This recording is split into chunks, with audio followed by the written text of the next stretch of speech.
Saludos, bienvenidos. Aquí estamos en nuestras meriendas verdes, una jornada más en la que os vamos a contar pues cosas interesantes relacionadas con Ecovidrio y con F Verde, que son las dos entidades que regularmente os traemos pues los temas más interesantes relacionados con el medio ambiente y bueno, con lo que es la conservación de nuestro entorno para intentar vivir en un planeta cada vez mejor. Hoy, más que un programa de debate, de ponernos a defender unas teorías, unas tesis, unas opiniones, lo que vamos a hacer es un programa de celebración, porque estamos en 2022 y es el Año Internacional del Vidrio. Y vamos a celebrar que tenemos el vidrio, que es un material al que muchas veces parece que no le prestamos la atención que debiera, teniendo en cuenta pues, todos los servicios que nos rinde habitualmente. Y no me refiero solamente a que nos sirva de vaso para beber agua. Con el vidrio utilizamos desde las botellas para rellenar nuestros líquidos, ya sea para beber o los perfumes o lo que sea, hasta con vidrio se fabrican también los telescopios, ahora que estamos en plena era de mirar hacia las estrellas. Bueno, estamos en plena era de las estrellas y estamos en plena era de estrellados también, entre las guerras, las crisis económicas, las corrupciones y todas estas cosas que nos alegran el día. Nosotros estamos dispuestos aquí a traeros un poquito más de alegría, pero de verdad, para esta celebración del vidrio, y lo hacemos con nuestros invitados en la jornada de hoy, que tenemos en la mesa 4 personas que saben mucho de vidrio.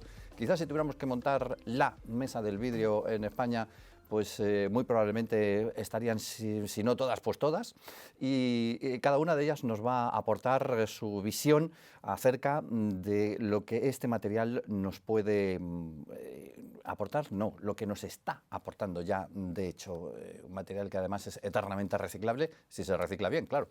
Vamos a comenzar pues presentando a nuestros invitados. La primera de ellas es Alicia Durán, que es doctora en física, profesora de investigación del CSIC, que fue presidenta de la ICG, la Comisión Internacional del Vidrio, hasta 2021, y en la actualidad presidenta del Año Internacional del Vidrio, que como digo es lo que estamos celebrando y lo que vamos a celebrar a lo largo de la próxima hora. Alicia, saludos y bienvenida a este espacio, ya digo, no de debate, sino hoy de celebración. Encantada de estar aquí para hablar de mi pasión por el vidrio y, como decías muy bien al principio, para desvelar y para contaros, para que la gente sepa todo lo que hay sobre el vidrio, además de esta cuestión fundamental de los envases y los acristalamientos y los telescopios, como nos decías antes. Aquí para contar, para informar, para llegar al público, que es lo que quiere este Año Internacional del Vidrio. Muy bien, pues enseguida vamos a partir y a contar acerca de ello. Tenemos también con nosotros a Karen Davis, que es la secretaria general de ANFEVI, de la Asociación Nacional de Fabricantes de Envases de Vidrio, y con la que vamos a hablar sin necesidad de subtítulos. Karen, ¿cómo estás? Así es, muy bien, muchas gracias por tenerme aquí. Como bien dices, estamos de celebración y para nosotros, para la industria del envase de vidrio, pues es un año muy importante donde podemos dar más visibilidad a nuestro material y efectivamente el vidrio tiene muchísimas aplicaciones en nuestra vida y quizás una de las más extendidas es precisamente el envase para alimentos y bebidas, y entonces pues queremos también traer un poco más de luz a nuestro envase. Eso me ha gustado, lo de la luz, porque efectivamente el vidrio nos permite ver la luz, incluso colorearla en ocasiones, y hay que meter un poquito de luz en este mundo que lo tenemos un poquito oscuro. Beatriz Ejido, directora de comunicación IRSC de Ecovidrio y conocida de estas meriendas, no sé, su cara me suena, señorita. No sé. Es que yo soy muy de merendar, Muy de merendar. Entonces Así no me gusta. extraña que te suene. Pues como nada. nosotros. Pues nada, oye, Ecovidrio, encantada. ¿qué vamos a contar de Ecovidrio? Tenemos que contar muchas cosas de Ecovidrio porque además este año parece que estamos recuperando cifras respecto a años anteriores. Pues sí, estamos felices porque, oye, pensemos que es que hemos pasado un par de años, bueno, que os voy a contar, ¿no? Inciertos, de preocupación, de actividad económica totalmente distorsionada, de consumo distorsionado. Entonces, poder contar que estamos recuperando los niveles de aportación ciudadana prepandemia, pues es una buena noticia, que todos necesitamos buenas noticias. También por eso encantada de estar hoy aquí para celebrar algo, por fin, ¿no? que ya va siendo hora, ¿no? que lo necesitamos todos. Y Javier Ramos, que es arquitecto y director de la Real Fábrica de Cristales de La Granja, que nos va a hablar precisamente, entre otras cosas, de la magnífica labor que se está llevando a cabo en estos últimos años allí. Gracias por la invitación a estar con vosotros. La verdad es que la fábrica siempre ha tenido su oportunidad. Estamos viviendo un nuevo renacimiento de los muchos que ha tenido desde el siglo, principios del XVIII, con Felipe V, y este año es un año clave para la fábrica. Como sabéis, quedan 2 fábricas en España de una dimensión importante, Vidrios Gordiola en Palma de Mallorca y la Real Fábrica de Cristales en La Granja, y una multitud de pequeños talleres que hacen lo posible por sobrevivir en un mundo complejo, complicado, de gran competencia, pero donde España tiene un papel importante que jugar. Un papel, además, que vamos a empezar ya sin más dilación a contar. Ha caracterizado o caracteriza precisamente la organización de este Año Internacional del Vidrio, porque como comentábamos hace un instante antes de comenzar este foro, este año tiene un sabor muy hispano, gracias, entre otras personas, a Alicia, que ha sido una de las que se ha encargado de organizarlo. Bueno, lo primero de todo, cuéntanos el Año Internacional del Vidrio, cómo se está celebrando, no cómo se va a celebrar, porque ya se está celebrando, es 2022, qué es lo que se pretende con ese año y qué cosas han hecho, qué cosas se van a hacer. Pues ya hemos empezado y la idea realmente es llegar al público. Esa es la última, el último objetivo. Este año tiene el apoyo de todo el mundo del vidrio. Incluso cuando lo hemos organizado nos hemos asombrado de la cantidad de apoyos que hemos conseguido. En este momento tenemos más de 2.100 instituciones de 90 países de los 5 continentes que están apoyando, organizando, diseñando y haciendo actividades. La primera, bueno, fue entre el 9 y el 11 de febrero, tuvimos la Opening Ceremony en Ginebra, en la Sala de los Derechos Humanos, esa maravillosa sala con el techo decorado por Miquel Barceló, y que fue una donación española a Naciones Unidas. Allí estuvimos enfrentándonos al COVID, a la Omicron, y logramos juntar 150 personas, o sea, asistentes, más 30 invitados, que dieron un programa maravilloso, que además fue seguido por la televisión de Naciones Unidas el día 11 por más de 4.800 personas de 72 países. Nosotros nos maravillamos y nos emocionamos con este éxito, y a partir de aquí hay ni siquiera cientos, miles de actividades que están siendo organizadas en los distintos países. Y hay todo tipo de actividades, hay conferencias, hay seminarios. El apoyo industrial es gigantesco. Todas las ferias industriales de vidrio del mundo en este año están dedicadas al vidrio. Empezamos el año pasado en Vitrum, en Milán, para promocionarlo, y este año seguimos en la India, seguimos en China con la mayor exposición mundial sobre vidrio, que es en Shanghái en abril, y luego seguimos en México con Glassman, en Moscú con Stekla, o en Düsseldorf con la Feria Europea. Y hay muchísimas actividades en educación. Eso es una cuestión básica que queremos. Nosotros queremos que el vidrio esté en la educación en todos los niveles, desde los pequeños. Ahora ya los pequeños saben lo que es el vidrio a través del reciclado, que ellos son verdaderos protagonistas del reciclado, pero que queremos que lleguen más contenidos, y para eso estamos trabajando. Bueno, no se puede negar que el vidrio es la pasión de Alicia, vamos. O sea, es que te sale vidrio por todos lados. Sí. Esto es a nivel internacional. A nivel nacional, Anfevi, ¿cómo está participando en el Año del Vidrio? Pues así como comentaba Alicia, la verdad es que nos estamos uniendo todos aquellos que estamos relacionados con el mundo del vidrio, que somos unos enamorados del vidrio, porque trabajar con este material al final enamora. Y estamos haciendo incluso algunos eventos y algunas organizaciones conjuntamente. Nos unimos la industria con la parte científica para hacer alguna información donde podamos hablar sobre la economía circular, donde podamos explicar ciertas cualidades del envase de vidrio que quizás son más complicadas para entender desde el punto de vista del consumidor, como que es químicamente inerte, ¿no? Ahí trabajamos mucho con el CSIC para que precisamente nos pueda corroborar estas cualidades del vidrio. Hacemos muchas labores de concienciación también para que los consumidores elijan cada vez más los productos envasados en vidrio. Entonces tenemos muchas iniciativas en ese sentido e incluso en colaboración con Ecovidrio también, porque estamos muy vinculados al tema del reciclado y por tanto para nosotros lo importante es llegar tanto al consumidor final, pero también a la parte política, ¿no? También a la administración, a otras entidades que puedan apoyar al envase de vidrio. Al final, la ONU ha declarado este año como Año Internacional del Vidrio, animando a entidades, pero también a políticos a que apoyen a las industrias que estén vinculadas con el vidrio por todo lo que aportan a nuestra sociedad. Antes estabais comentando citas como la de Milán o la de Düsseldorf. En España, ¿cuáles son las más importantes de este tipo? Queremos hacer una presentación oficial del Año Internacional del Vidrio, además aquí en España.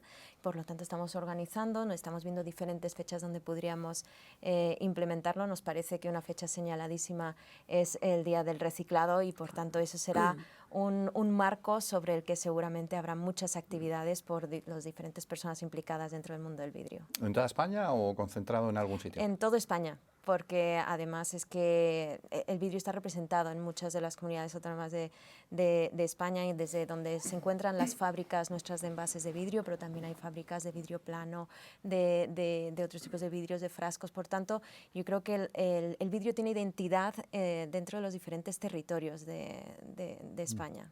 Bueno, de reciclado algo sabe Beatriz, que lleva unos cuantos años dedicada al tema del reciclaje del vidrio. Antes adelantábamos la buena noticia de esa recuperación de cifras. 7 de cada 10 envases de vidrio de los que se recogen en los iglús de Ecovidrio que ya se reciclan, y esto no sé dónde va a parar, si es que va a parar. O sea, ¿vamos a llegar al 100% alguna vez o cómo? Debemos llegar al 100%. Debemos llegar al 100%. Debemos llegar al 100%. Y además es una obligación, ya no vamos a decir moral o es una obligación verde, vamos a llamarle, es que nos lo exige Europa. Europa tiene unos objetivos muy ambiciosos, el compromiso de España es superarlos. O sea que fijaos si estamos optimistas y pensamos que vamos por el buen camino. Esto no debe hacernos caer en la autocomplacencia, porque aquí se están haciendo las cosas muy bien. De vez en cuando también hay que decir que aquí se hacen las cosas muy bien y se pueden hacer mejor. Entonces, bueno, para el año 2025 en España hay un compromiso de recoger el 90% de lo que se pone en el mercado. Es decir, de todos esos envases de alimentación, de bebidas, de cosmética, como has mencionado antes, seremos capaces de recoger el 90%, superando muy holgadamente las tasas que nos pide Europa. O sea que vamos por el buen camino. Todavía tenemos vecinos europeos que lo hacen mejor, hay que ser realistas, y es así.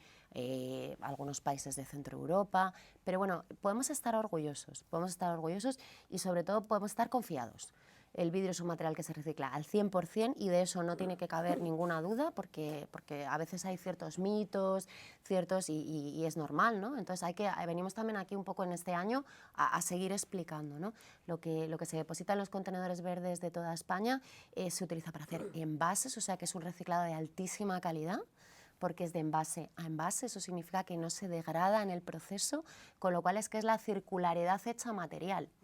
Así que merece la pena. Los que estamos aquí yo creo que conocemos perfectamente la diferencia, pero bueno, pues si se nos ha apuntado algún despistado en este momento que esté contemplando este foro, expliquemos por 156.237 veces la diferencia entre el vidrio y el cristal. Pues mira, yo la he explicado en estos foros muchas veces, pero como tenemos a una científica, para cambiar un poco de aires, porque dejemos que hable la ciencia, porque Alicia os lo va a explicar seguro, que yo hago la traducción, ya sabes, Alicia, para el dummies que llaman ABC, pero Alicia os puede explicar muy bien científicamente en qué se diferencian el vidrio y el cristal. Pues Alicia, el paper es todo tuyo. El paper es todo mío. Esto, mis amigos y mis compañeros se ríen siempre mucho de mí porque me hablan siempre de limpiar los cristales o de las gafas de cristal. Y yo, cada vez que me dicen la palabra cristal, le digo vidrio. Entonces, ¿cuál es la diferencia y por qué se dicen cristales? Bueno, la diferencia entre los vidrios y los cristales es una cuestión estructural. Los cristales están perfectamente ordenados y se pueden reproducir en las distintas dimensiones, mientras que la estructura del vidrio, las moléculas dentro del vidrio, tienen solo un orden de corto alcance y el resto están desordenados. Ese desorden es el que les da las propiedades, es el que da la transparencia, su moldeabilidad y que se pueda llegar a composiciones donde en el vidrio le cabe todo realmente, y ese caber todo hace que pueda tener propiedades en todas las aplicaciones. ¿Por qué se le llama cristal? Cristal es realmente una marca registrada. Cristales son aquellos vidrios que tienen más del 24% de plomo, que esos son las cristalerías. El plomo lo que le da es mayor peso, mayor densidad, y que es lo que aporta la transparencia, el brillo y el sonido, porque el sonido depende de la densidad. Esos son cristales. Ahora el plomo está prohibido, se ha sustituido por óxido de bario. Está prohibido no porque el plomo pase en algún momento a la bebida, por ejemplo, porque hay ensayos de licoreras en las cuales después de 50 años no hay rastros de plomo en el licor que tenemos, sino porque la materia prima con la cual se hace, que es el óxido doble de plomo, es muy perjudicial para los trabajadores y lo que provoca, digamos, es la conocida enfermedad del saturnismo, ¿no? Entonces, los acristalamientos son vidrio, las botellas, frascos y tarros son vidrio, y el telescopio James Webb es de vidrio. Muy bien, así me gusta, que lo sepamos. Yo es que soy de letras puras, latín y griego, creo que lo he dicho algunas veces, y me gusta que me den estas explicaciones porque en las clases de química me perdía un poco, pero vamos a reconocerlo todo. Don Javier, nos ha traído Javier este magnífico libro sobre el Museo Tecnológico del Vidrio, la rehabilitación de las cúpulas de la Real Fábrica de los Cristanes de la Granja de Segovia. Creo que lo veis, lo voy a abrir un poquito.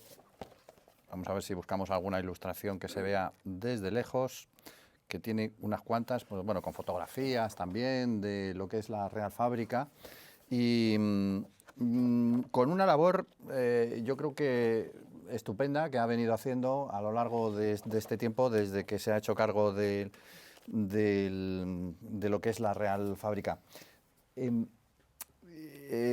Concretamente, en este tiempo que llevas tú al frente de la fábrica, habéis conseguido recuperar, por ejemplo, esa escuela de formación que estaba en riesgo de desaparecer, de sopladores de vidrio y de artesanos del vidrio que han hecho maravillas, ¿no? Tenemos maravillas expuestas en el museo y también, bueno, no solamente en el vuestro, sino en todos. Bueno, en primer lugar, como arquitecto, parece que tengo muy poco que ver con un mundo tan complejo como es el vidrio, ¿no? O el cristal. El caso es que, por una experiencia detenida durante 7 años, observando qué pasaba en la fábrica y cómo se podía mejorar aquello, pues tengo la fortuna de poder implicarme seriamente en el resurgir de este modelo de edificio y la fabricación de un vidrio que desde el siglo XVIII forma parte de la historia de Segovia, de Castilla y León y de España, ¿no? ¿Qué hacemos en este momento por el vidrio? Primero, resucitar un oficio que estaba en trance de operación, el soplado del vidrio, ¿no? El vidrio hueco. Tenemos un curso hay 15 chicos y chicas trabajando para formarse en la difícil técnica del vidrio soplado. Van a estar 9 meses y nos quedaremos con una parte de ellos para aumentar los trabajadores que tiene la fábrica, ¿no? Claro, de eso depende, y de esa formación que desde el 82, cuando se creó la Fundación Centro Nacional del Vidrio, depende que este oficio tenga futuro. Lo estamos haciendo igual que hace 300 años, pero si no formamos urgentemente y les damos un mercado propio a la gente que pueda hacerlo, posiblemente desaparezca y se quede solamente en lo que es un museo, ¿no? Es una pena porque el vidrio de la granja es un vidrio aceptado, valorado y que compite sin ningún problema con otras cristalerías importantes que hay en Europa, ¿no? Y en el mundo. Y en eso estamos dedicados. Es verdad que no puede ser el único ingreso de la fábrica. Tenemos espacios dedicados a eventos, un montón de espacios, más de 100, y tenemos la posibilidad de generar otra economía con la venta de productos y con la venta de merchandising, sobre todo en las visitas al museo.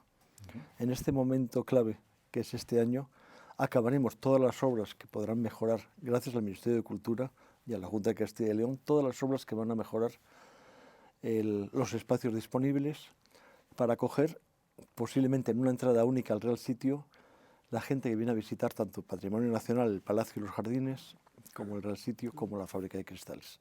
Eso multiplicará la asistencia y posiblemente también los ingresos de la fábrica, ¿no? Oye, ¿qué se necesita para ser un buen artista del vidrio? Yo imagino que habrá que tener cierta sensibilidad, pero también buenos pulmones, ¿o no? Lo digo por lo de soplar el vidrio. Se necesita constancia. Es un oficio duro. Estás delante de un horno que está a 1200 grados, te tienes que asomar a él, a la boca del horno, para coger un trocito de ese vidrio fundido y empezar a trabajar con él. Los objetos de vidrio pesa tanto como casi como la piedra, ¿no? Porque sale de la sílice. Y eso es un problema, pero no para la gente que se entusiasma con la técnica. Ahí hay chicos y chicas en este momento, muchos de ellos jóvenes, que están entusiasmados con poder aprender un oficio que es como el tenis. Es muy fácil la teoría, pero es extremadamente complejo el llegar a jugar bien, ¿no? Ahí está Nadal, lo que le costó y lo que le sigue costando, ¿no? Pero se van a defender como se han defendido todos los que están ahora, que llevan más de 20 años desde una escuela de taller, allá por el año 1990 y algo. Llevan trabajando en la fábrica sin ningún problema y encantados con lo que están haciendo. El vidrio como el tenis, es curioso la comparación. Muy sencillo, pero hay que saber jugar. Ahora que estamos hablando de los jóvenes, ¿cuál creéis que es la relación de los jóvenes con el vidrio, más allá del botellón, en un momento dado? Karen, por ejemplo. Pues yo creo que gracias a que están surgiendo generaciones cada vez más conscientes con la protección medioambiental, estamos también generando el resurgir también del vidrio, ¿no? Es verdad que nos recuerda a muchas cosas de antaño, ¿no? A elaboraciones hechas en casa, desde el reutilizar el tarro para poder hacer una mermelada.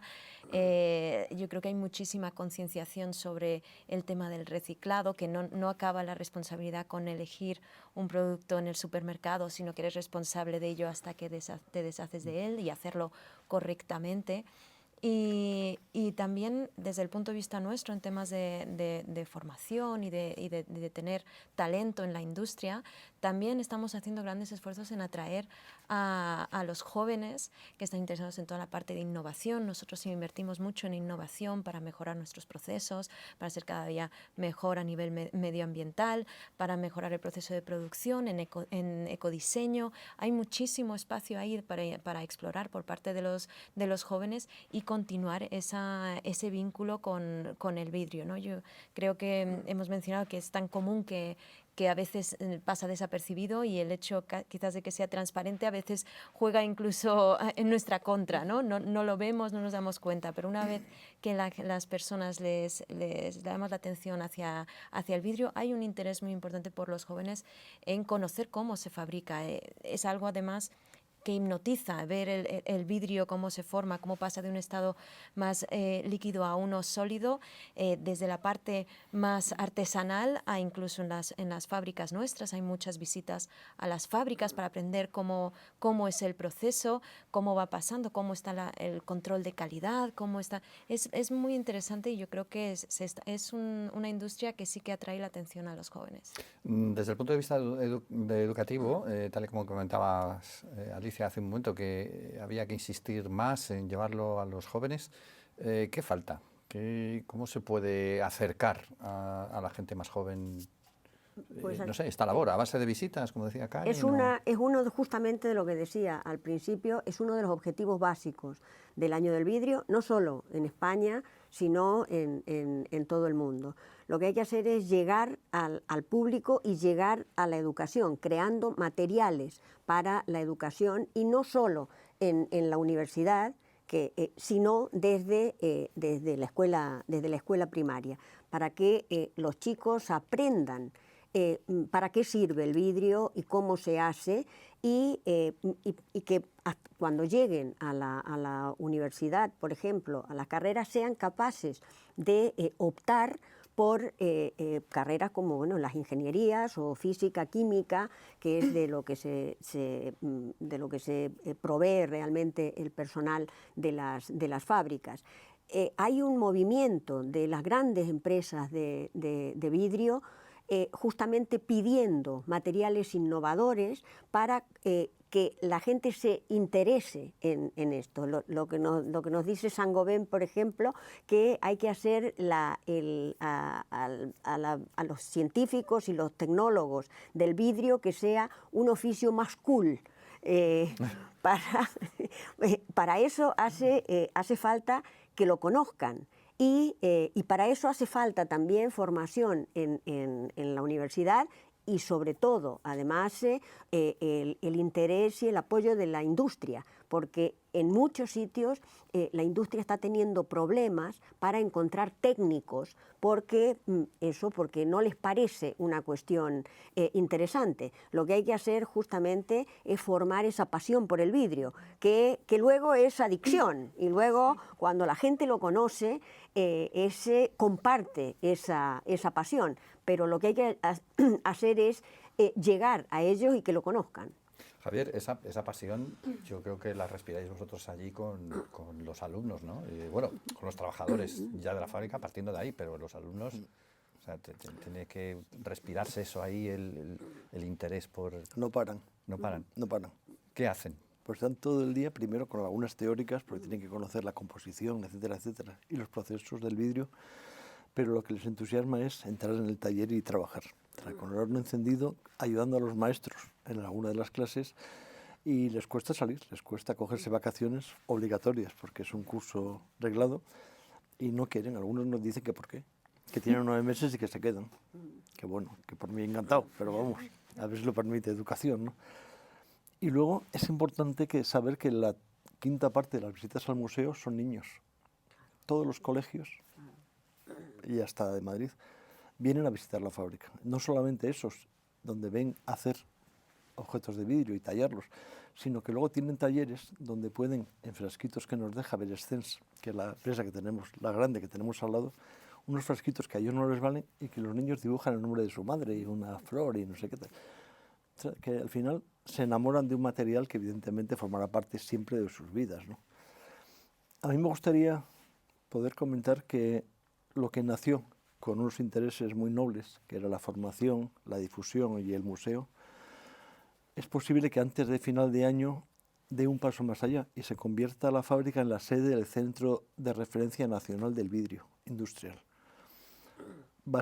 El titular va a ser el Ministerio de Industria, posiblemente, y está fuertemente apoyado por el Ministerio de Educación. ¿Eso qué significa? Que la fábrica se convertirá en un centro de formación de formadores, porque el sector sabe, y nosotros sabemos, que la necesidad urgente de formar gente cualificada para atender los procesos de elaboración del vidrio, desde los más sencillos a los más complejos, necesita una formación que en este momento no se da en ningún sitio. Y las fábricas están muy interesadas, con las que hemos hablado, en poder encontrarse en la Real Fábrica para investigar procesos, acreditar formación profesional, que solamente existe un título, y vamos a ser quienes hagamos la acreditación de los títulos posibles que se puedan dar para atender al mercado que exige las fábricas, y al mismo tiempo innovar. ¿Innovar en qué sentido? Hemos presentado al Gobierno un proyecto para fundir el vidrio, la composición del vidrio, con hidrógeno en vez de con gas natural. Una de los debes del vidrio es la alta huella de carbono que produce su fusión. Es importante saber que el vidrio tiene que estar constantemente fundido en los hornos, si no estropearían los crisoles, y al mismo tiempo eso requiere un altísimo consumo de gas natural. Vamos a empezar, si Dios quiere, a experimentar con el hidrógeno. El problema del hidrógeno, primero, está fuertemente subvencionado, no tiene huella de carbono, es decir, que se produce a través de la electrolisis del agua, sale hidrógeno y sale oxígeno, necesita energía que puede ser fotovoltaica para ese proceso, y a partir de ahí, la molécula de hidrógeno de altísimo poder calorífico se pone a fundir el vidrio, la composición. ¿Qué pasa? Que al ser tan pequeñita interactúa con la composición. Si siguiéramos utilizando plomo, el vidrio saldría marrón. Pero como utilizamos óxido de bario, según los especialistas científicos nos dicen que no habrá problema. Y las fábricas están muy interesadas en conocer nuestro experimento y de ensayar sus composiciones para ver si el hidrógeno se puede incorporar a sus procesos, ¿no? Ese centro de referencia nacional va a tener mucho interés. Y va a ser la casa común de todos. Es una buena noticia. ¿Ves? Es que estas son las cosas que me gustan de estos foros, porque aquí conocemos estas cosas que luego no salen, ¿no? Porque parece que lo importante es la declaración de un político o un partido de fútbol, pero estas cosas los realmente políticos son también importantes. trabajan. Sí, bueno, a lo suyo. Pero que te quiero decir que esto es importante, o sea, recuperar esa presencia y hacerlo un centro de referencia, yo creo que no solamente nacional, ¿no? Porque no creo que haya muchos de este estilo. Luego nos mediremos con los que hay fuera. ¿Hay Pero de muchos? entrada tener un punto de encuentro, una casa común de todo el sector del vidrio. Sí. Que hay mucho que discutir y Esto mucho que es, hacer y mucho que formar. El horno del que nos habla, esto es, bueno, en los últimos, para que tengas idea, es cierto, la fusión de vidrio hay que llegar a 1500 grados, con lo cual se necesita mucha energía, pero en los últimos 50 años el consumo energético de los hornos de fusión ha disminuido el 70%. Y estamos muy cerca de estar prácticamente en el límite teórico del consumo energético, que es el de las reacciones químicas, claramente. Y el horno del que estamos hablando, ese se llama el F4, es el horno del futuro, the Furnace Future, ¿no? Que está alimentado donde lo que se está intentando es quitar el gas natural, que de allí lo que sale es CO2 claramente, por hidrógeno verde.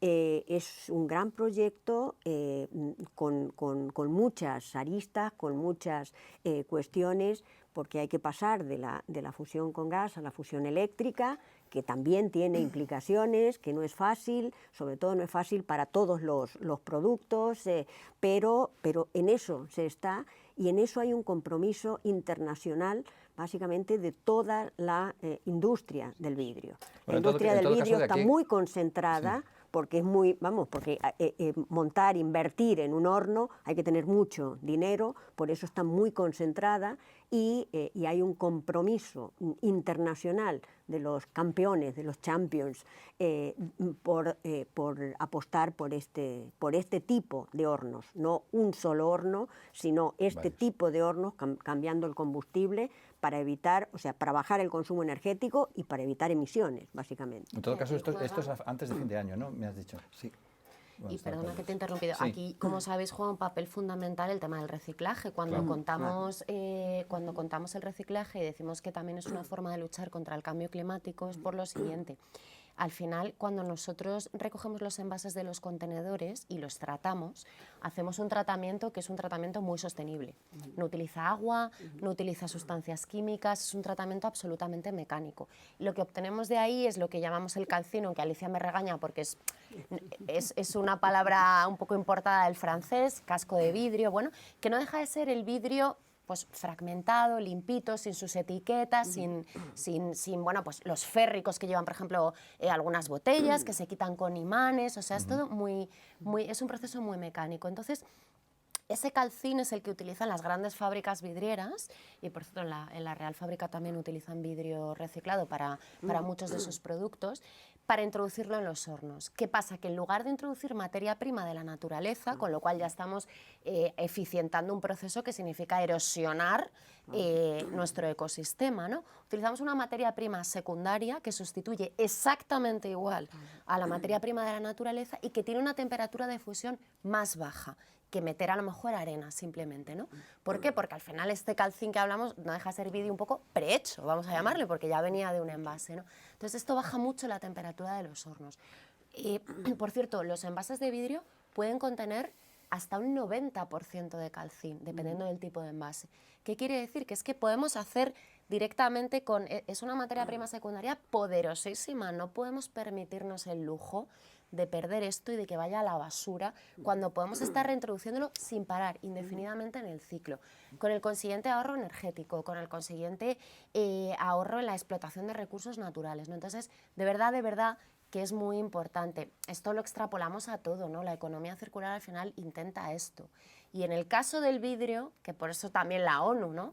Es que es fácil, o sea, lo tenemos en bandeja. Entonces, hagámoslo, ¿no? Porque el planeta no es infinito y esta es una forma directa, de envase a envase, 100% e infinita. Entonces, es verdad que la industria ha perfeccionado tanto el proceso que cada vez es menos emisora, pero además si somos capaces de reintroducir y reintroducir el calcín, es que estamos ahorrando muchísimas emisiones a la atmósfera, es muy importante.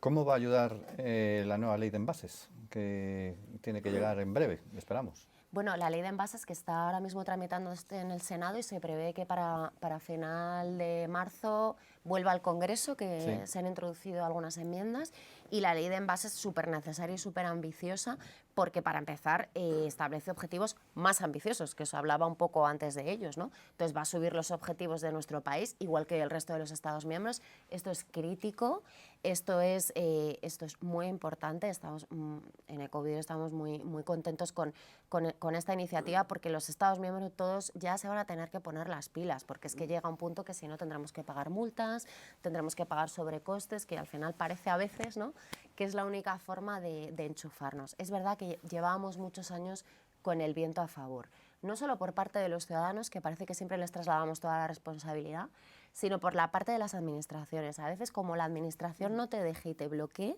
no hay nada que hacer. O sea, si tú no me dejas poner contenedores en las calles porque dices que quitamos sitio de parking, si tú no me pones ordenanzas que dejen muy claro que hacer una separación selectiva es obligatorio, igual que cumplir las normas de tráfico o igual que otras cosas, ¿no? O sea, esto no es una cuestión de voluntariedad, ¿no? Es una cuestión de seguridad en el futuro de todos, ¿no? Y España ha alcanzado grandes cifras a base de voluntariedad, seamos francos. O sea, tenemos cifras de celebrar a base de propia voluntariedad. Otros países de la Unión Europea son, bueno, todos lo conocéis, son infinitamente más estrictos porque el medio ambiente es una cuestión crítica, ¿no?, en las leyes. Entonces, esta ley de envases creo que es ambiciosa, que es necesaria. Por cierto, extiende esta responsabilidad no solo a los envases, sino a otros flujos que hasta ahora no se estaban tocando, como por ejemplo la materia orgánica, como por ejemplo el textil. O sea, que en el conjunto de los residuos, que es un tema ambiental muy relevante, es muy poderosa. Y luego, por ejemplo, introduce temas de transparencia, que nosotros insistimos mucho en Ecovidrio, ¿no? O sea, a la gente le tienes que dar seguridad de que lo que está haciendo sirve para algo. Entonces, hay una serie de mecanismos de transparencia para que los datos estén armonizados, estén claros, que sean comparables, o sea, que exista una seguridad de que realmente ese esfuerzo llega a buen puerto, en este caso puerto no, a buen horno, y eso se funde y demás, ¿no? Entonces, bien ambiciosa y positiva. La relación con las administraciones, ¿cómo la lleváis en Amfebi? Bien, la verdad es que, bueno, tenemos, no puede ser de otra manera, ¿no? Al final somos una industria grande, una industria que requiere del apoyo de la administración, no solo a nivel nacional, sino a nivel europeo, incluso para estos proyectos que comentaba también Alicia, poner en marcha ciertas acciones requieren de ese apoyo, de que a la hora de realizar legislaciones se tengan en cuenta también las peculiaridades de nuestra industria, las posibilidades o no de realizar ciertos cambios o en qué tiempos, pero yo creo que los ministerios están muy concienciados sobre la industria y la importancia que tiene. Durante la crisis sanitaria provocada por el COVID, fuimos considerados sector esencial precisamente por entender esa importancia, esa conexión que tiene nuestra industria con la cadena de alimentación, cómo somos una cadena que no puede romperse porque al final el consumidor ve afectado una de sus necesidades primarias, ¿no? que es comer, ¿no? De que lleguen esos alimentos de forma segura y efectiva a los puntos de distribución. Entonces, pues nosotros seguimos, yo creo que entienden perfectamente todo lo que aportamos, la importancia que tenemos, y así como nos consideran nuestra actividad esencial, seguimos comunicándonos con ellos para que también nuestro desarrollo, ese desarrollo más hacia una producción neutra en carbono, donde podamos incorporar más casco de vidrio, todos nuestros proyectos van siempre a la mano de incorporar más vidrio reciclado por todo lo que aporta a la sociedad y lo que nos aporta a nosotros también como industria, ¿no? El poder alcanzar esa neutralidad climática en la producción. Y les pedimos apoyo para que también nuestro desarrollo sea esencial, no solo la actividad, pero sí también cómo mejoramos nuestra industria. Antes comentabas esto de a veces que no nos dejan colocar iglús. Estamos cumpliendo también el aniversario, 40 años del primer iglú en Madrid, que luego se extendió a otras ciudades y bueno, que hoy los tienes en cualquier punto de España. No sé si hay competencia, porque hablabas mucho de la voluntariedad, ¿no? Y tenemos que pasar a lo mejor a una fase más de obligatoriedad, más que de voluntariedad en estas cosas. En los rankings que publicáis anualmente se ve las comunidades autónomas que más colaboran, las que menos colaboran. No sé cómo habría que hacer para que las que todavía están un poco más reticentes, algunas administraciones, digamos, a nivel municipal o a lo mejor a nivel autonómico, se pongan esas pilas de las que antes estábamos hablando. La ley de envases supongo que será una ayuda en ese sentido, pero no sé cómo se podría hacer para llamarles un poco... Buena pregunta. Sí, bueno, la forma es fijando objetivos y sanciones. O sea, objetivos y sanciones. Claro, sí. O sea, ahora mismo los municipios van a tener, de aquí a... Perdonad si patino con la fecha, que a veces se me va, sí. Pero tenemos un objetivo de que al vertedero solo puede ir el 10% de los residuos municipales. Sí. Y el que no alcance, paga. Entonces, claro, ya se preocupan, ¿no?, de evitar que vaya a vertedero, o sea, ya se preocupan de... Muchas veces cuando hablamos de reciclaje pensamos solo en los envases, súper importantes, hay que reciclarlos a tope y tal, pero es que los residuos municipales contemplan los envases, la materia orgánica en España, quitando Euskadi y Cataluña, es que no se ha estado reciclando. La materia orgánica tiene un impacto ambiental brutal por las reacciones químicas que se dan en el vertedero, por lo que emite, por los lixiviados que genera y es el 40% de lo que se genera en una ciudad, lo que desperdiciamos de comida o de materia orgánica, ¿no? Entonces, cuando ya nos ponen objetivos y luego vienen de Europa y vienen a sancionarnos y tal, entonces es cuando las administraciones, pues, oye, toman conciencia de que esto es un tema que hay que mover sí o sí, que efectivamente hemos hecho un estudio, oye, pues no en todos los municipios de España en las ordenanzas veías claramente la obligación de separar selectivamente. Otros los tienen y de repente pues no hacen un seguimiento, ¿no? Porque a nadie le es agradable perseguir a nadie ni poner multas y bueno, al final eso pues oye, quita votos, esas cosas, ¿no? Entonces, bueno, pero con esto no quiero hacer una crítica feroz porque lo que tengo que decir es que nosotros en Ecovidrio venimos presenciando, hemos sido testigos de un cambio absoluto en la filosofía, en la formación de los equipos municipales, en la actitud hacia el medio ambiente que está sobre la mesa ya, quizá en los últimos 5 años y no tiene nada que ver. ¿Qué pasa? Que quien empezó antes con esto, pues va más rápido. Bien. Pero quien empezó después, pues tiene muchísimo campo para mejorar y bueno, y al final vemos todos los rankings y oye, los que van más retrasados también son los que más crecen, claro, tienen más margen de mejora. Entonces, bueno, yo creo que soy optimista y que nos va a ir bien. Bien, lo importante es eso, ¿no? Que ahora ya estamos como metidos en el carril para avanzar, ¿no? Que a lo mejor antes había personas que estaban preocupadas del tema y otras que no, y ahora pues digamos que ya está sobre la mesa en un momento dado.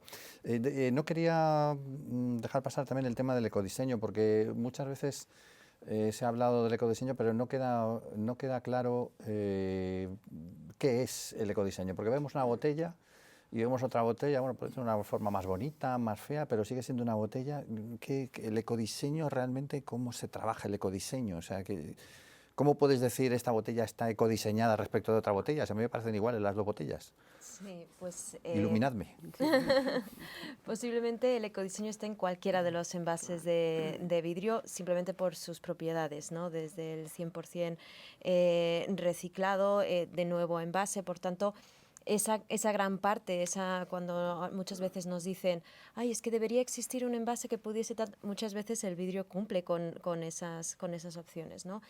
Y luego el ecodiseño también se trata de educar también a marcas, a los envasadores, a cómo hacer su envase cada vez más sostenible, ¿no? Con pequeños ajustes. Trabajamos también con Ecovidrio en cómo hacer esas como guías, cómo poder hacer los envases cada vez más sostenibles, con pequeños cambios, porque al final cumplen con la gran mayoría de la importancia de medioambiental, pero hay pequeños ajustes que se pueden ir haciendo, pequeños materiales que se pueden evitar, por ejemplo, en el tema del etiquetado, pues hay también ciertas tintas, ¿no?, que se pueden evitar, hay otras, podemos pedir también una educación hacia las marcas para que sean menos exigentes en cuanto al vidrio transparente, que sea puramente transparente, ¿no? Si podríamos utilizar más casco también si no quisiéramos esa pureza blanca, ¿no? Y entonces, bueno, pues es un trabajo de toda la cadena de valor, ver cómo podemos mejorarlo en cada eslabón para que sea una ayuda. No se trata únicamente de un diseño que pueda hacer y que solucione toda la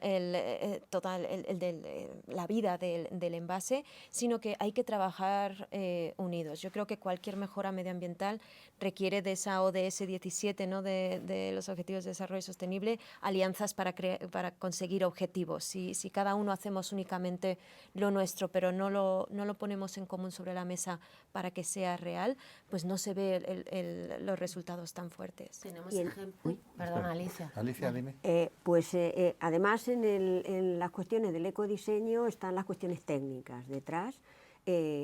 Por ejemplo, si nosotros comparamos una botella de 750, una botella de vino de la década de los 60 con una botella de ahora, del siglo XXI, pues hemos reducido la mitad el peso. O sea, hemos pasado de 700 gramos a menos de 400, y no reducimos más porque la gente de los vinateros quieren envasar sus vinos de calidad en botellas pesadas, porque es una cuestión del mercado, pero una botella de 750 gramos puede pesar 300 gramos. ¿Eso qué quiere decir? Que tenemos un espesor mucho más pequeño, pero mucho más homogéneo.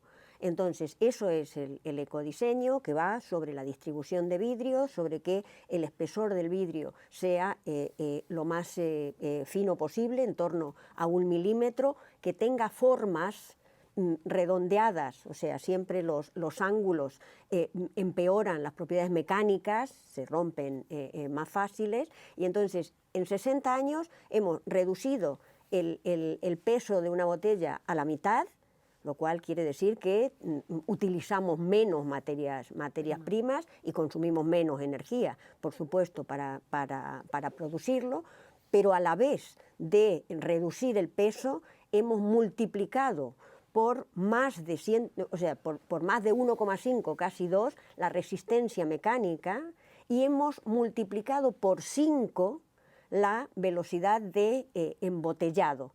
Las cadenas de embotellado, donde se rellena con vinos, licores o bebidas, refrescos, pues esas son velocísimas, y las botellas se van chocando en la línea, pues la velocidad es 5 veces más, o sea, multiplicado por 5 lo que había. Ese es el resultado del ecodiseño. Nosotros hacemos guías cada 3 años, se llaman los planes empresariales de prevención para todos los sectores, y además tenéis que saber que en la línea que os comentaba antes, europea, se están introduciendo conceptos como la ecomodulación, que de hecho van a penalizar los envases que no sean todos los sostenibles que deberían ser. En este caso, respecto a los envases de vidrio, no va a haber mucho problema, pero también se pueden hacer mejoras. La que ha dicho Alicia es muy obvia. Cuanto menos pese la botella, menos materia prima, luego más sostenible. Y luego hay otras. Por ejemplo, los vidrios con su capacidad transparente pues bueno, pues depende, a lo mejor alguna marca por temas de marketing los pinta, ¿no? Entonces se queda opaco. Bueno, pues eso las plantas de reciclado, las maquinitas no lo identifican como vidrio porque como no es transparente, entonces pum, lo perdemos, hay que reincorporarlo. Las etiquetas, hombre, pues mejor si no utilizas ciertos pegamentos que son difíciles de quitar en las plantas y nos hacen también perder vidrio porque se queda el vidrio pegado. Hay mil cosas. El vidrio es monomaterial y por eso es tan sostenible, ¿no? Pero, pues yo qué sé, si de repente le metes una cosa que es muy mona, pero es cerámica en medio, tal, pues bueno, no, es mejor que sea de un solo material. O es mejor serigrafiar en vez de utilizar la pegatina, la etiqueta, porque entonces ya no metes papel, eso que ahorramos en materia prima. Hay un montón de ejemplos. Es verdad que en el caso del vidrio hay como, la verdad, menos margen, porque ya es reciclable 100%, etcétera, etcétera, pero temas de peso, o por ejemplo, una cosa muy interesante que se llama el KRKP, significa que a priori es un envase es más sostenible cuanto más producto por envase metas. O sea, si en vez de 5 tarritos con 2 espárragos haces un tarrito con 15, ¿no? Pues no sé si he hecho bien la multiplicación, pero bueno, es evidente. ¿No? O sea, ¿verdad? Pues ese tipo de cosas, hay guías por sectores. Las empresas están obligadas, a partir de X toneladas que ponen en el mercado, a aplicar planes de prevención. Tengo que decir que hay muchísima innovación en los sectores y que se está mejorando un montón. Y bueno, es que ya directamente Europa va a coger y va a decir, bueno, tasas de comodulación para aquellos envases que o no tengan material reciclado o que no sean reciclables, etcétera. Esto que has contado de las botellas de 750 que pesan 300 gramos, me has dado un argumento magnífico para quedar bien la próxima comida cuando me inviten a vinos. ¿Sabes que esta botella pesa 300 gramos? No la vas a encontrar, no la vas a encontrar porque te digo, porque esta es una cuestión de mercado y los vinateros, las bodegas, quieren botellas cada vez más pesadas, porque los vinos franceses vienen en botellas muy pesadas, no porque haga falta, sino porque parece que la calidad del vino se relaciona con el peso de la botella, pero pueden pesar 330 gramos. Es igual, pero el argumento me vale para quedar como un señor. No sé si sabes que esta botella podría pesar solo 300 gramos. Exactamente, y cuando vayas con una botella verde, que es la botella de vino, les dices, mira, y esto puede contener hasta el 95% de vidrio reciclado, que además es perfectamente cierto. Las bodegas tienen además, no, de verdad que la apuesta es muy clara, y hay mucha estandarización de botellas, lo cual facilita muchísimo temas de producción. O sea, yo creo que están haciendo no sé si pesarán 300 gramos, pero que son la mitad de pesadas que eran. Luego, por ejemplo, hay algunos tipos de espumosos que hay que tener en cuenta, por ejemplo, temas de presión. Hombre, claro. O sea, que coge y te estalla.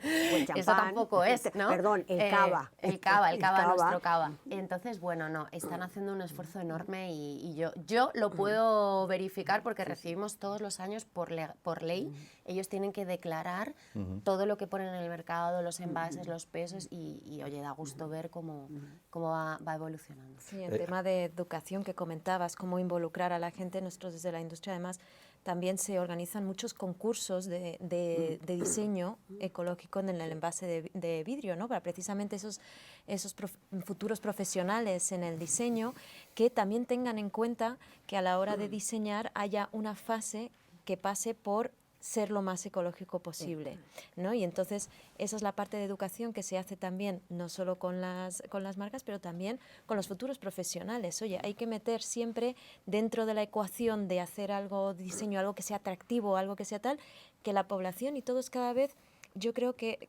va pesando más precisamente la parte de que sea respetuoso con el medio ambiente. Valoramos que haya un esfuerzo por parte de cualquiera en mejorar su propio envase, ¿no? Y vemos muchos cambios y responde a eso, a intentar educar a que se incluya siempre ese coeficiente de medioambiental. Javier, ¿la gente que se forma con vosotros también tiene en cuenta esto del ecodiseño o se supedita más al tema artístico? Bueno, la Real Fábrica no es una gran industria. Fabricamos objetos de características determinadas, producto de una técnica artesanal, ¿no? Pero sí se habla de ello. Se habla de ello porque en sus casas se habla de ello y porque el vidrio nos rodea a todos, ¿no? Y en ese sentido, el Centro de Referencia Nacional del Vidrio, entre los temas que tiene que tocar, evidentemente, está que el vidrio siga siendo un material de futuro, ¿no? Porque el futuro va por ahí. por el ahorro de energía sobre todo, ¿no? La hoja de ruta que seguimos es futuro tras el cristal. Futuro tras el cristal. Sí, porque sabemos que detrás del cristal está el futuro, justamente, ¿no? Y prefiero la palabra cristal, contradiciendo un poco a Alicia, porque el cristal vive con nosotros. Vidrio sale de la palabra vidilis, que era verde, en tiempos romanos, latina la palabra. Y es verdad que las lunas y los vidrios de las ventanas, si ves el canto es verde, pero cristal suena más amigable, no sé por qué, no está mal. No sé, no sé. Yo Pues yo creo sigo que- defendiendo Lo el decía vidrio. Microsoft. Microsoft hablaba de que el cristal era la memoria del futuro, ya en el 19, Bill Gates. Y es verdad, o sea, yo creo que tenemos una empatía con un material que nos definirá en muchos aspectos la vida del futuro. Sí. Sí, podríamos decir que ha pasado la prueba del tiempo, ha sido un material que lleva con nosotros Y sigue aquí. desde hace muchísimo tiempo, desde hace muchísimos 5.000 siglos, años. y no ha necesitado un reinvertirse de manera que se haya convertido en otra cosa que no es, no, sigue siendo lo que es vidrio, a pesar de que vengan legislaciones medioambientales, el vidrio no ha necesitado reinventarse y convertirse en otra cosa, no, ha seguido siendo lo que es, se implantan mejoras, pero como material sigue siendo igual de fiable, de versátil para poder utilizarlo de diferentes maneras. En la parte que nos toca a nosotros, pues es en la seguridad alimentaria, en lo medioambiental de los envases, pero hay aplicaciones que van desde la arquitectura, la ingeniería, en el que hay ahorros energéticos de los propios edificios por cómo es el vidrio que se utiliza en la construcción, pero tenemos desde telecomunicaciones, gracias a que tenemos también el cableado por vidrio, la fotovoltaica, toda la parte medioambiental, eso también es gracias al vidrio y a sus cualidades. Bueno, y las vacunas, que nos estamos Claro. olvidando. Exacto. Resistencia térmica, ¿verdad, Alicia? El Y choque y térmico. niveles de acidez, todas, claro, por supuesto, envasadas Es en que eso es vidrio. lo de la invisibilidad. Nosotros queremos hacer visible el vidrio. No nos damos cuenta porque miramos a través de él, pero además de lo que hemos hablado de los envases, bueno, ahí tenemos todo lo que son los acristalamientos inteligentes, los que tenemos en cada una de nuestras casas y que están incluidos además en el código de edificación, que permiten ser ciudades cada vez más transparentes pero cada vez más sostenibles, porque esos grandes edificios y nuestras casas con fachadas cada vez más grandes de vidrio pueden ser y son neutras en carbono, o sea, no emiten, y además, por ejemplo, instalando paneles fotovoltaicos, no solamente que no producimos emisiones, sino que además producimos electricidad, por ejemplo. Y bueno, en el campo de la biomedicina, ahí, bueno, es el material por excelencia, desde relleno de huesos hasta los parches que curan heridas y cicatrizan heridas persistentes, hasta los milagrosos envases de las vacunas que vinieron a salvarnos, ¿no?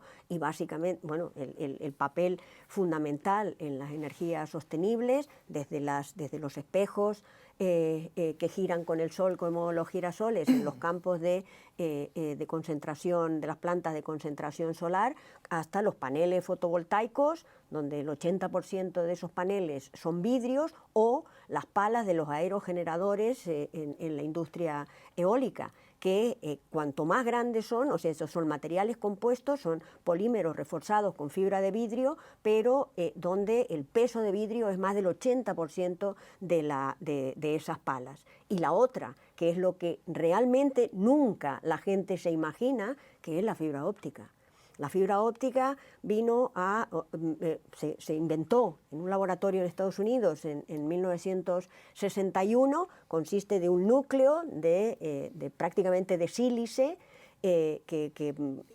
cubierto con con un vidrio muy parecido, pero con un índice de refracción un poquito menor, que hace que la luz se pueda conducir sin que se escape.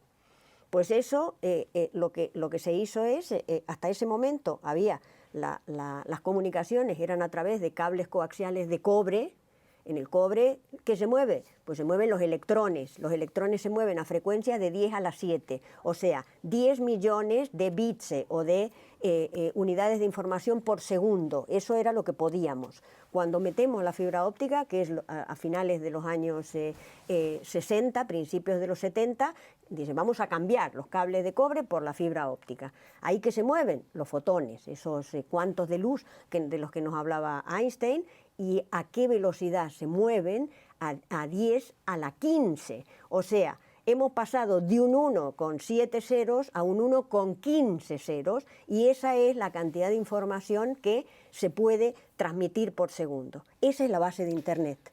Esa es la base de los procesos de globalización que han cambiado el planeta, tanto desde el punto de vista económico, pero también de comunicación. Solo yo les cuento siempre cómo hubiera sido la pandemia sin Internet.